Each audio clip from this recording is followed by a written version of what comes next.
Nabung 80.000 emas untuk pensiun chapter 25 Bahasa Indonesia. POD Novel Official. Bab 25. Overkill. Apakah ini tempat kamu bisa makan masakan Mitsuha? Beatrice. Seorang gadis muda tiba-tiba membuka pintu, masuk dan bertanya ketika pemilik restoran bingung tentang apa yang harus dilakukan dengan para penjaga. Ah, Mitsuha. Beatrice. Beatrice Chen, Mitsuha. Dan kemudian Earl Bose sama, Iris sama, Alexis sama, Theodore sama memasuki restoran tepat setelahnya. Semuanya, jika kamu tidak berbaris dengan benar, tidak mungkin. Tunggu, bangsawan lain berpura-pura sebagai rakyat jelata, tapi keluarga Earl mengenakan pakaian bangsawan, tidak ada yang bisa mengeluh. Oh, beberapa bangsawan memalingkan wajah mereka. Mereka tahu kelompok Earl, bukan? Oh, Bernsan, aku minta maaf, mereka adalah kenalan aku, bisakah kamu mengambil pesanan mereka dulu? Mitsuha. Bernsan mengangguk kegirangan. Apakah tempat ini putri aku bekerja? Raja. Tamu besar lainnya masuk dari pintu lagi. Oh, Yang Mulia. Mitsuha. Mendengar perkataan Mitsuha, Bernsan langsung jatuh tersungkur.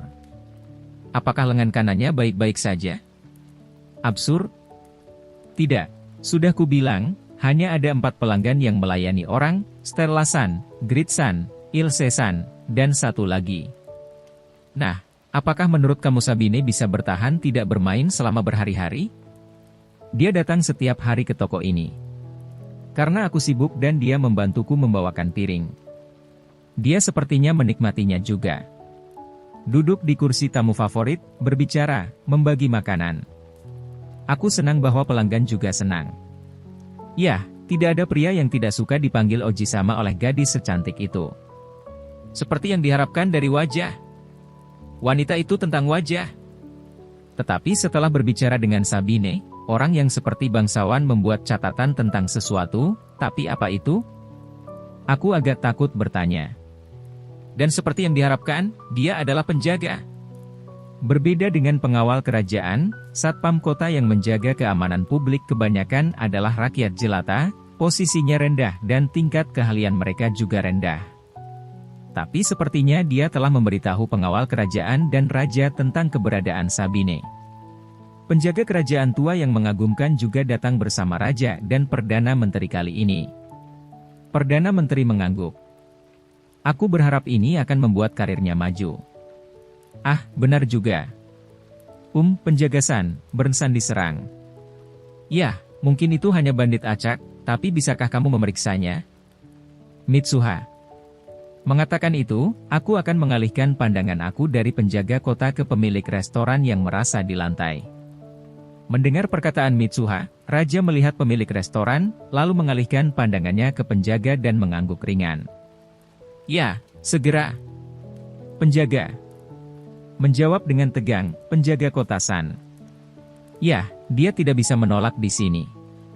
Ya, ini juga merupakan peluang untuk kemajuan karir lebih jauh. Lakukan yang terbaik.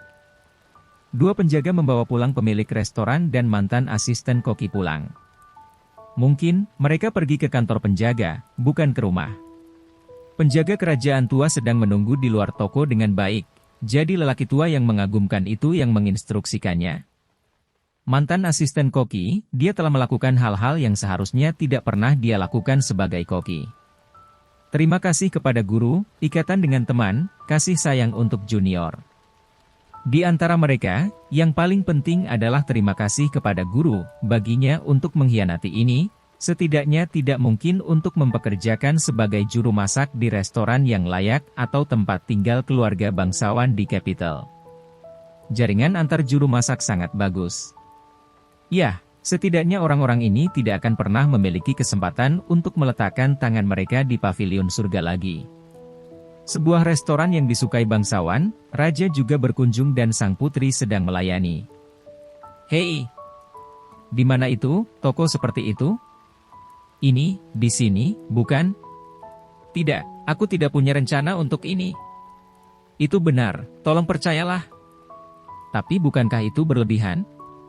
Tapi kamu tidak perlu khawatir aku akan dihukum mati, pemilik restoran itu. Kamu ingin masakan yang aku buat, Beatrice Chen? Hah, kamu juga, Theodore? Dan Sabine, kamu juga memesan sebagai pelanggan dengan raja? Aku akan mengambil uangnya dengan layak dari raja. Aku ingin secara khusus menyiapkan makan siang anak dengan telur dadar dan hamburger. Gagal. Semua orang melihatnya dan mulai memesan makan siang anak-anak. Sulit membuat makan siang anak-anak? Selain itu, ini tidak muncul di menu sejak awal. Jadi, apakah permintaan itu gagal? Arina. Mitsuha tercengang saat mendengar kata-kata Arina. Apa? Mitsuha. Masalah dengan gol masuk, gol masuk. Arina. Mitsuha. Aku lupa. Raja, tolong bantu aku sedikit dengan mak comblang, Mitsuha. Berhenti Bernsan dengan putus asa berhenti. Ya, sang ayah tidak ingin menikahkan putrinya. Nah, bukankah begitu? Akankah baik jika dia memiliki menantu yang baik? Alasan untuk berhenti bukanlah alasan yang damai, bukan? Lalu apa? Berita tentang masakan Yamano keluar, bangsawan pergi ke sana dengan dorongan, kadang-kadang raja juga datang untuk melihat negara dan sang putri melayani, ruang makan kota biasa, pavilion surga. Hari ini juga, antrean panjang yang padat. Bernsan, kamu sebaiknya menyewa asisten koki secepat mungkin atau kamu akan pingsan. Aku tidak menghasilkan banyak uang. Betul, mereka memintanya karena kesulitan manajemen, sehingga mereka tidak mampu membayar sebanyak itu. Dan mereka juga harus membayar untuk Gritsan dan Ilsesan. Aku hanya memiliki sedikit koin emas tersisa. Nah, itu menyenangkan. Biarkan koin emas ini masuk ke lubang tabungan. Nilai jual kacamata berbeda dengan uang yang aku dapat kali ini. Sabine tertarik untuk melayani pelanggan, dia kadang-kadang pergi membantu. Dia mendapat bagian yang pasti dari tip dan hidangan dari pelanggan, dan dia senang melakukannya. Sabine tidak punya cukup makanan. Pengawalan diikuti dengan benar. Mereka berpura-pura menjadi pelanggan di toko, menyamar di luar toko dan berjalan-jalan atau istirahat. 2 dari tentara bayaran wanita kembali ke pekerjaan semula setelah masa kontrak berakhir. Tidak, mereka tampaknya dapat melanjutkan sebagai server pelanggan, tapi kemudian terlalu tidak bertanggung jawab untuk meninggalkan orang-orang itu. Selain biaya permintaan, ada banyak pemasukan dari tip yang sepertinya menghasilkan cukup banyak. Wajah. Bagaimanapun, ini tentang wajah. Tidak, aku hanya tidak mendapatkan tip karena aku ada di dapur.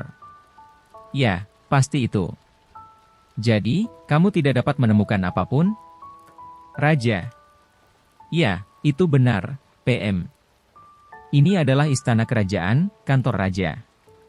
Sebelum raja duduk di kursi kantor, Perdana Menteri sudah berdiri dan melapor. Suatu hari, dia tiba-tiba muncul di area Earl Bozes. Memusnahkan kawanan serigala dan menyelamatkan gadis desa. Pulih dengan selamat setelah mengalami cedera berat. Kemudian mendapatkan dukungan Earl dan memberinya beberapa pengetahuan untuk mengembangkan tanah. Membuka toko aneh di ibu kota sampai sekarang, Raja. Ya, dan aku tidak percaya bagaimana dia bisa mendapatkan produk yang begitu bagus dengan asal yang tidak diketahui, pengetahuan yang baik dan keterampilan untuk mengatur debutan putri liner. Dia pasti putri seorang bangsawan di negara kecil di suatu tempat, PM. Putri petir atau gadis kuil putri. Namun, tidak ada salahnya bagi negara kita. Dia menghentikan penculikan tanpa persiapan, dan dia melakukan pekerjaan yang tampaknya membantu orang. Putri aku juga dibantu. Dia tampaknya adalah teman baik Sabine. Dan kamu diselamatkan dengan kacamata ini, Raja. Memang, PM. Nah, kalau begitu tidak ada masalah, sebaliknya, akan lebih baik jika dia ada di pihak kita, Raja. Ya, karena dia adalah gadis yang menarik, PM. Ya, dia menarik, tentu saja, Raja. Hahaha, Raja dan Perdana Menteri sedang menertawakan kantor itu. Undangan dari Raja. Mitsuha. Ya, Karena Oni sama aku yang pergi ke negara tetangga dengan Oni sama aku sebagai pembawa pesan dalam ekspedisi kembali hari ini. Karena kami ingin memperkenalkan kamu kepada mereka, kami ingin kamu datang ke pesta makan malam hanya untuk keluarga aku, Sabina. Sabine membawa hal menyusahkan lainnya. Pertama-tama, mengapa keluarga kerajaan perlu memperkenalkan aku kepada pangeran dan putri? Aku bisa mengerti dengan terakhir kali aku membantu Sabine, sebagai orang tua yang ingin mereka temui, tetapi itu sudah berlebihan. Dan sekarang, sekali lagi aku diundang. Tapi kurasa akan lebih merepotkan untuk menolak. Bagaimanapun, dia adalah raja. Tidak ada gunanya menolak. Aku datang, Mitsuha. Selamat datang, Sabine. Saat aku sampai di gerbang kastil, Sabine sudah menunggu. Sejak kapan dia menunggu di sini? Dia sepertinya bersenang-senang, apakah acara teman datang dan pulang ini untuknya? Ya, itu jauh lebih baik daripada dibimbing oleh seorang prajurit yang keras. Yang aku suka adalah orang tua yang keren bukan orang tua berambut. Jadi, relatif mudah untuk mengetahui kemana aku diarahkan ke ruangan yang sama seperti sebelumnya. Ya, ini kamar yang paling tidak terduga. Raja sedang duduk di kursi raja, ratu ada di sampingnya dan kehadirannya kurus. Tidak, dia benar-benar cantik, dia hanya pendiam dan tidak banyak bicara. Dan, kira-kira, Sparking Prince berusia sekitar 20 tahun. Putri itu seperti pertengahan 20-an. Apakah tidak apa-apa bagi sang putri untuk tinggal di rumah pada usia ini di dunia seperti ini? Jangan kembali setelah bulan madu kamu. Tidak, itu bukan apa-apa, jadi tolong jangan menatapku. Ugu, sial, tipe baru bulanan. Juga, putri yang berusia sekitar 17-18, Sabine dan Ruven. Apakah ini benar-benar keluarga kerajaan? Aku penasaran apa ini. Itu mata untuk menghargai, kakak perempuan tertua atau kakak laki-laki tertua. Oh, putri yang lebih rendah adalah kakak perempuan kecil. TN, bukan salah atau salah ketik, kakak perempuan yang badannya lebih kecil dari adik laki-laki atau perempuan, dengan kata lain legal loli. Nah, karena tidak ada niat jahat atau permusuhan, sepertinya bagus. Apa? Apakah mereka bertanya-tanya apakah adik perempuan mereka yang lucu baik-baik saja? Tidak, aku berharap begitu. Apa yang kamu bicarakan, Sabine? Tunggu, aku takut untuk bertanya. Akhirnya itu berakhir. Tidak, aku senang bisa mendengar cerita menarik tentang produk dan ekonomi lokal di negeri ini. Namun, mengapa repot-repot memberitahu aku sesuatu tentang situasi dengan negara tetangga, rajaku? Putri tertua juga. Mengapa kamu ingin mendengar pendapat aku di sana? Aku hanya seorang pedagang, meskipun aku mendengar tentang negara tetangga, aku tidak tahu bagaimana menanganinya. Dan pangeran, mengapa kamu ingin mengambil gambar topik peralatan makan? Apakah dia seperti Theodore? Toko tutup hari ini. Tidak, aku perlu istirahat sesekali. Liburan yang tidak teratur. Ada juga tugas di Jepang. Tapi hari ini aku tidak akan kembali ke Jepang tapi ke hutan yang pergi bersama Mecernaries Sven sebelumnya. Tidak, aku perlu membawa sesuatu agar kapten bisa ikut barbeque. Ya, tidak hanya kaptennya, tapi aku juga bergaul dengan semua orang di kelompok tentara bayaran. Untuk beberapa alasan, aku memiliki peran instruktur. Negara asal setiap orang terputus-putus, tetapi mereka senang karena aku berbicara dalam bahasa ibu mereka. Oh, jika kupikir-pikir, itu sama dengan kelompok tentara bayaran Sven. Sekalipun dunia ini berbeda, itu tidak banyak berubah. Keduanya adalah orang baik. Nah, itu sebabnya aku harus menyiapkan daging untuk oleh-oleh. Tidak, aku tidak akan menangkap rusa atau babi hutan. Meski bisa ditangkap, tapi tidak bisa digendong, beratnya terlalu berat. Makanya aku bawa kelinci. Bahkan jika aku membawa burung, akan sulit untuk mengelus sayap. Jika aku punya waktu, aku bisa membawa sayuran dan rempah-rempah untuk diisi dan memanggangnya atau direbus. Itu sebabnya aku menangkap 4 kelinci. Aku tidak hanya menggunakan crossbow, tetapi juga slingshot. Sekarang aku memiliki 2 hewan di masing-masing tangan. Itu berat. Sakit, tanduknya ada di kakiku. Oh, aku belum memberitahumu tentang itu? Kelinci di sini sebenarnya tidak disebut kelinci. Itu dipahami sebagai kelinci di kepala aku. Kelinci bertanduk atau semacamnya. Nah, markas tim tentara bayaran telah pindah ke tempat yang tidak populer pada saat itu. Arang merah menyala di sejumlah meja barbeque yang dibuat dengan memotong drum. Ya, aku pikir sudah waktunya, aku bisa membayangkan reaksi mereka, Nona. Apakah kamu datang? Benda mencurigakan apa yang tergantung di kedua tangan. Aku datang, Mitsuha. Oh, Kapten. Ngomong-ngomong, bentuk apa itu?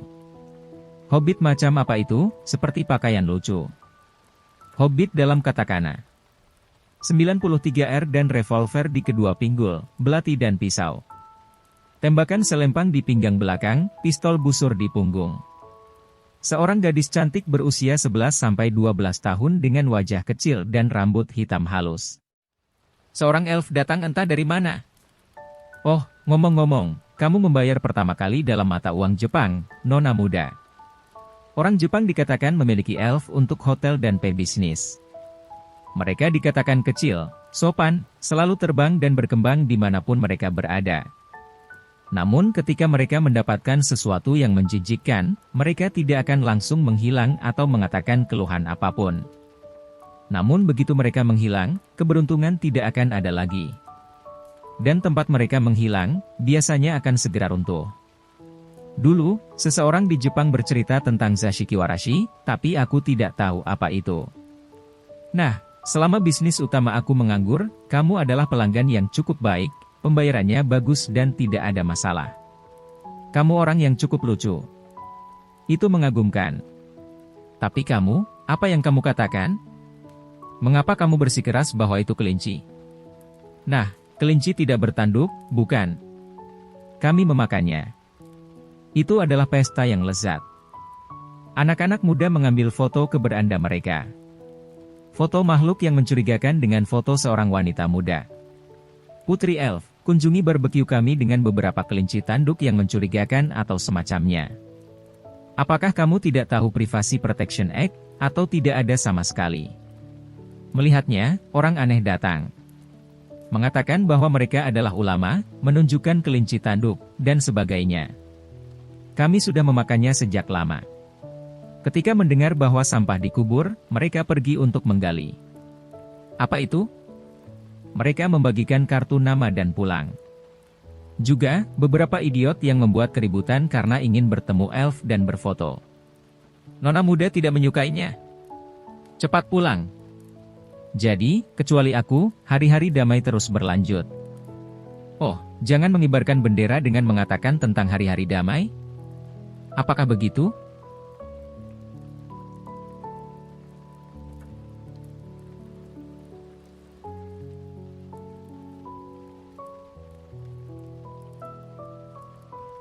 Bab 26, dan lalu, perang.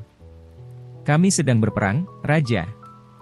Raja memanggil Mitsuha dengan penerbangan Sabine tiba-tiba berkata demikian. Tiba-tiba. Jadi, aku ingin Sabine berlindung di negara lain, Raja. Oh, jadi itu dia.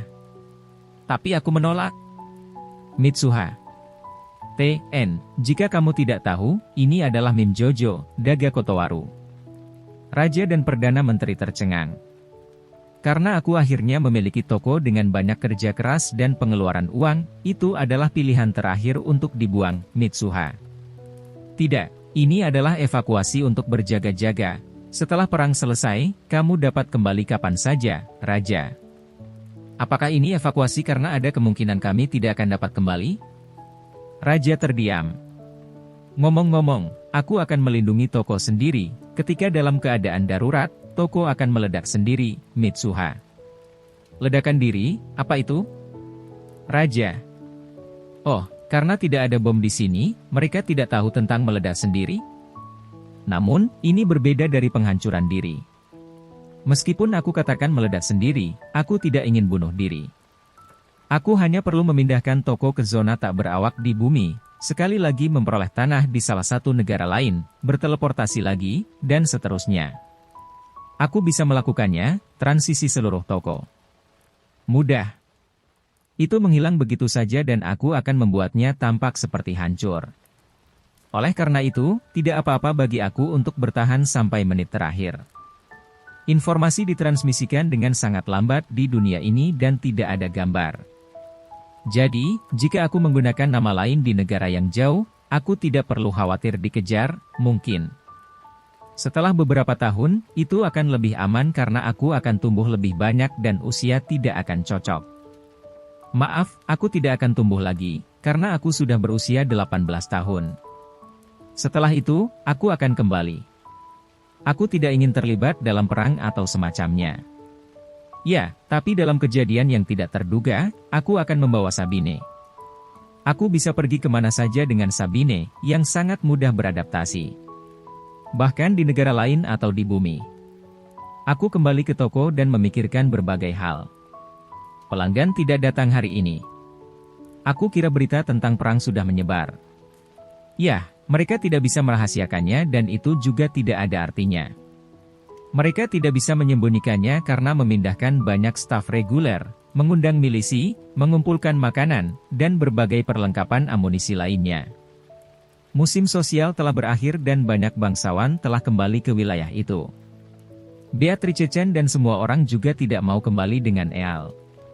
Beberapa bangsawan menyerahkan pengelolaan wilayah kepada putra, bawahan, DLL. Dan bangsawan lainnya tanpa wilayah menetap di kerajaan. Dan perlu waktu untuk memanggil pasukan. Menurut cerita raja, dia mengira bahwa negara lawan itu mencurigakan, tetapi dia tidak pernah membayangkan bahwa mereka akan segera bertindak. Tampaknya kami memperkirakan situasi saat ini akan berlanjut selama beberapa tahun lagi dengan militer dan keuangan kedua belah pihak. Kedua negara pernah konflik satu sama lain sebelumnya. Mereka tidak memiliki peluang menang yang cukup. Tetapi sekarang kami memiliki informasi yang luar biasa. Negara tetangga sepertinya menambahkan monster sebagai bagian dari kekuatan militer. Dan pengkhianatan sejumlah bangsawan yang memiliki wilayah dekat perbatasan. Sejak tuan dekat perbatasan, yang harus menghentikan musuh dan mendapatkan waktu untuk negara, sekarang membantu musuh. Pasukan musuh dimobilisasi dalam waktu singkat tanpa menemui perlawanan, lalu tiba-tiba menyerang daratan lain tanpa informasi terlebih dahulu. Saat ini, tampaknya mereka mendekati ibu kota sambil menendang tentara penguasa daerah yang tidak memiliki cukup tentara untuk melawan. Negara kami telah menggunakan banyak kuda dan pertukaran kurir untuk mengirim perintah ke berbagai negeri, tetapi tampaknya hanya tentara penguasa terdekat yang dapat melakukannya tepat waktu dan berdiri di depan musuh. Tentara untuk mempertahankan kerajaan tidak akan berhasil tepat waktu. Terlepas dari pengkhianatan, tidak mungkin untuk memahami mengapa monster yang tidak dapat berkomunikasi, juga bertindak dengan kekuatan musuh. Bukankah mereka terlalu putus asa? Mereka sudah kenyang, bukan? Sunderu. Tidak, ini bukan Sundere. Sundere. Oh, Ear Bozi ada di sisi lain kemajuan pasukan musuh. Karena tanahnya menghadap ke laut di ujung paling ujung negeri ini, mungkin aman tapi dia juga tidak akan berhasil tepat waktu. Kecepatan kemajuan militer jauh lebih lambat daripada pelatih, tetapi pasukan musuh tampaknya masih lebih unggul daripada kerajaan. Nah, perlu waktu lama untuk informasi dari pengamat datang. Oke, aku memutuskan. Ayo pergi ke istana kerajaan. Jika ada sesuatu yang buruk, aku bisa segera kembali dengan teleportasi melalui bumi. Bagaimanapun, informasi itu penting. Dan aku ingin berada di sisi Sabine. Aku akan pergi dengan peralatan lengkap. 3 senjata di pelindung pedang. Belati, pisau, majalah cadangan. Sistem keamanan toko diatur ke mode pertahanan absolut. Ketika seseorang memasuki gedung, asap atau kembang api akan naik dan aku akan melihatnya dimanapun aku berada di ibu kota. Oke, berangkat. Ketika aku tiba di istana kerajaan, mereka mengizinkan aku masuk dengan mudah. Nah, apakah ini oke? Para penjaga mengingat wajahku dan raja juga diperintahkan untuk membiarkanku lewat, begitu? Nah, terima kasih telah mengizinkan aku masuk sekarang. Tidak, aku tidak akan pergi ke raja. Belum terlalu lama sejak terakhir kali aku melihatnya dan itu akan sulit karena dia terlalu sibuk. Aku akan mencari Sabine untuk saat ini. Aku tidak dapat menemukan dia dengan mudah bahkan jika aku berkata begitu. Aku harus bertanya kepada seseorang. Tunggu, jika seperti ini, bukankah aku orang yang mencurigakan yang berkeliaran di istana kerajaan untuk mencari di mana sang putri? Saat aku berkeliling, aku ditangkap oleh Perdana Menteri. Bagaimanapun, Raja tampaknya sibuk. Aku berpikir untuk memintanya membimbing aku ke Sabine, tetapi aku terpaksa pergi ke tempat lain karena aku ditanya apakah aku ingin menghadiri suatu pertemuan. Ini bukan aku tidak akan membiarkanmu pergi, bukan? Jadi, pertemuan menarik apa yang dia bicarakan? Hubungan bisnis? Membeli barang atau sesuatu?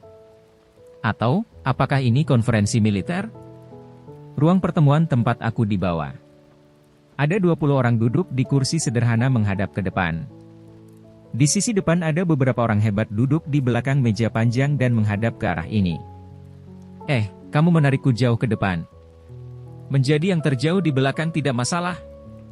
Lihat, wig besar itu mencolok. Perdana Menteri, apakah itu gadis itu? Beberapa orang hebat atau komandan? Ini dia. Gadis ini adalah Mitsuha, PM. Oh, itu, beberapa orang hebat atau komandan. Tidak, apa itu? Apa yang kamu dengar? Mitsuha. Alexis. Seorang pria muda tiba-tiba membuka lengannya dan berlari ke arah aku. Aku membuka tanganku, tentu saja, aku tidak akan memeluknya. Lakukan SFX. Ya, itu berhasil. Hasil bimbingan kapten. Pria muda itu mengambil pukulan tubuh ke perut dan jatuh. Hah, Alexis sama. Sangat jahat, Alexis. Sambil ditertawakan oleh orang-orang depan, Alexis sama memprotes dengan mata berair. Kapan kamu menjadi seseorang yang suka berpelukan di depan umum? Tidak, itu tidak diperbolehkan meskipun kamu tidak berada di tempat umum. Bagaimanapun, Earl Bozes menerima layanan kurir, segera menyiapkan tentaranya dan meminta Alexis sama, putra tertua menuju ke kerajaan bertindak sebagai penghubung dan pengumpulan informasi. Oh, ini tanggung jawab yang serius. Jadi apakah dia akan pergi ke konferensi seperti ini? Itu juga kursi di barisan depan. Dia adalah perwakilan dari Eal. Bergerak dengan menunggang kuda cepat dan dia tiba hanya dalam 3 hari. Ketika dia tiba, itu sulit. Tentara utama yang dipimpin oleh Eal akan membutuhkan waktu 7 hari untuk tiba. Nah, tentara bergerak dengan alat berat, itu sudah sangat cepat. Itu pepatah umum pawai paksa. Kemudian, aku juga duduk dan pertemuan pun dimulai. Tidak, kursiku lebih ke ujung daripada di tengah. Agenda akan berkembang satu demi satu, seperti laporan status saat ini, informasi terbaru, prediksi tindakan musuh. Musuh akan tiba di ibu kota besok malam. Setelah itu, mereka seharusnya beristirahat dan memulai pengepungan ibu kota pada fajar lusa. Sekitar 20.000 tentara musuh. 3.000 adalah goblin, orc, orge, dan monster lainnya. Sekutunya sekitar 2.000. Kami tidak dapat menghitung jumlah tentara yang disortir untuk mendapatkan waktu kami.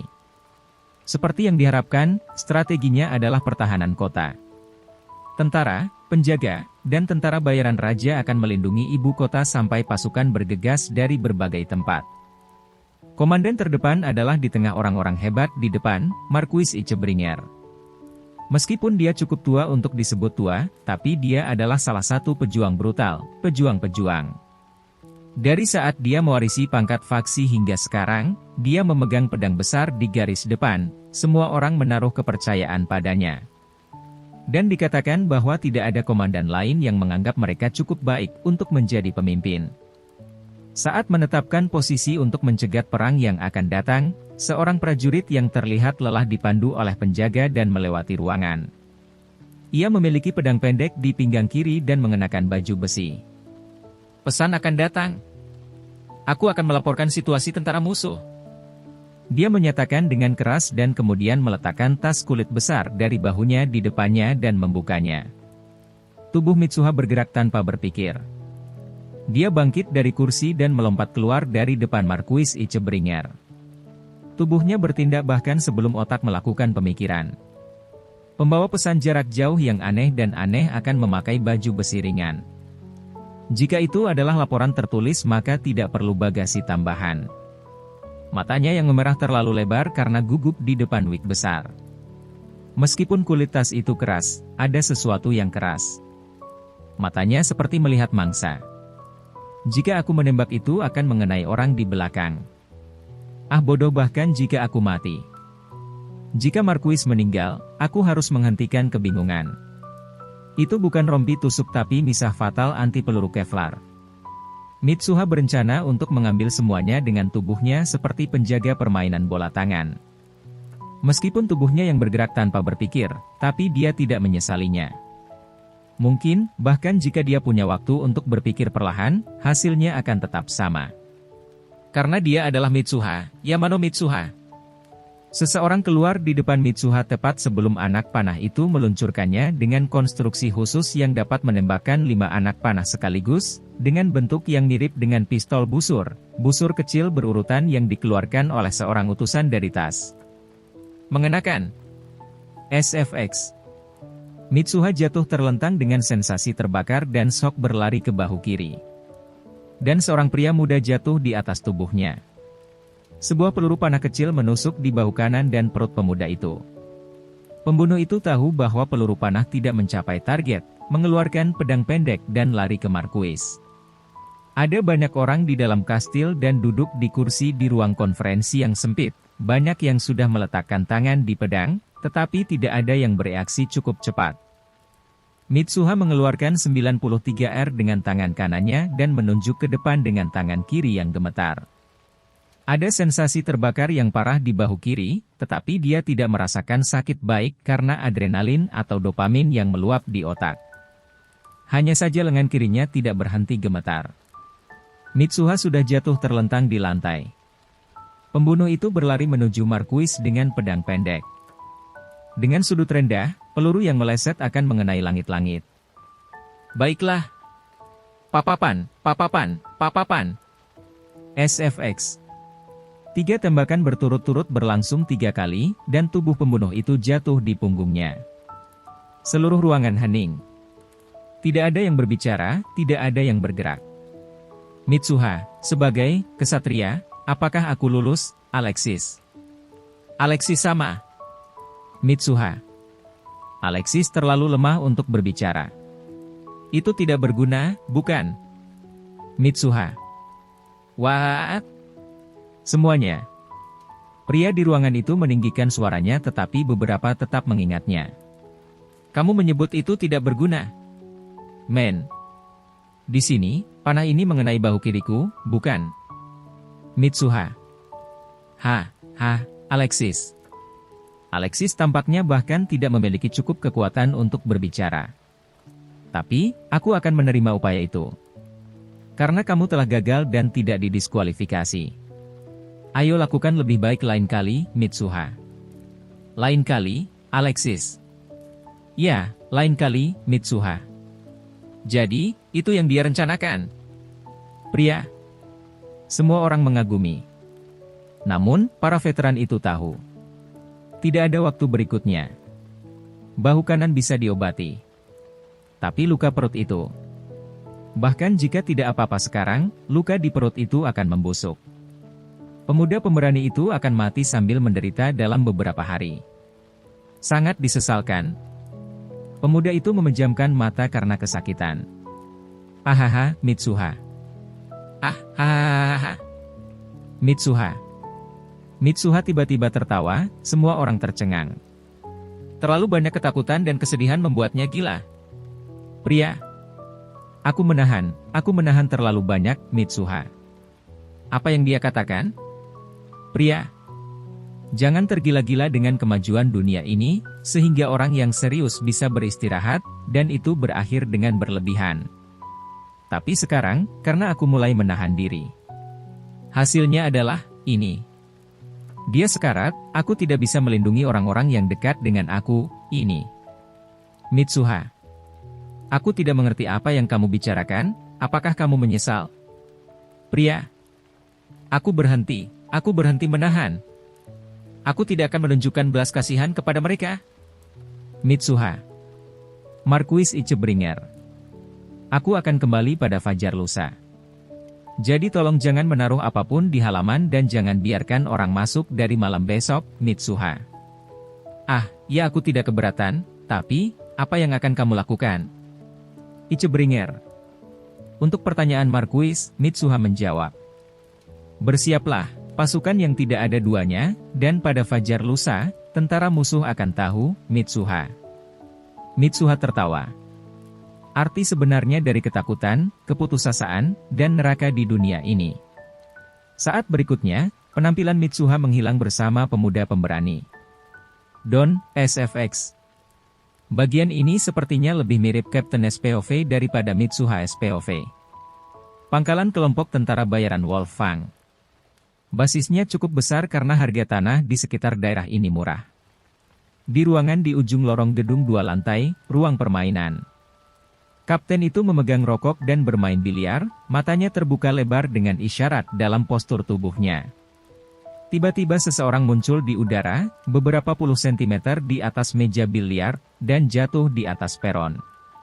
Klien wanita muda yang mengunjungi mereka baru-baru ini, dia memeluk seorang pria muda dengan darah. Rasanya sakit, itu hurr. Bola. Bolanya menggali. Mitsuha. Begitu, jadi itu lebih menyakitkan daripada yang menempel di pundakmu. Bawakan aku dokter, dia telah menjadi perisai bagiku, jangan biarkan dia mati, Mitsuha. Ketika kapten mendengar itu, dia segera mengatur dokter, dia juga bergerak dengan mantap dengan petugas pertolongan pertama. Jangan mencabut panah karena akan menyebabkan luntur. Aku bahkan tidak tahu apa yang terjadi. Tetapi jika pemuda ini menggunakan tubuhnya untuk melindungi kehidupan wanita muda itu maka aku harus melakukan sesuatu. Orang lain pasti juga berpikir begitu. Namun, aku tidak dapat menerima satu panah pun yang lewat. Wanita muda itu terluka. Apakah kalian juga ingin melakukan sesuatu tentang ini nanti? Dan tentara bayaran lainnya berkumpul. Kapten, kamu memberitahu aku bahwa kamu tidak memiliki pekerjaan besar untuk sementara waktu, kan? Mitsuha. Ah, iya, Kapten. Wanita muda itu tersenyum tanpa rasa takut. Aku ingin mempekerjakan semua mercenaries of Wolfgang. Sebelum fajar lusa, musuh sekitar 20.000 termasuk monster.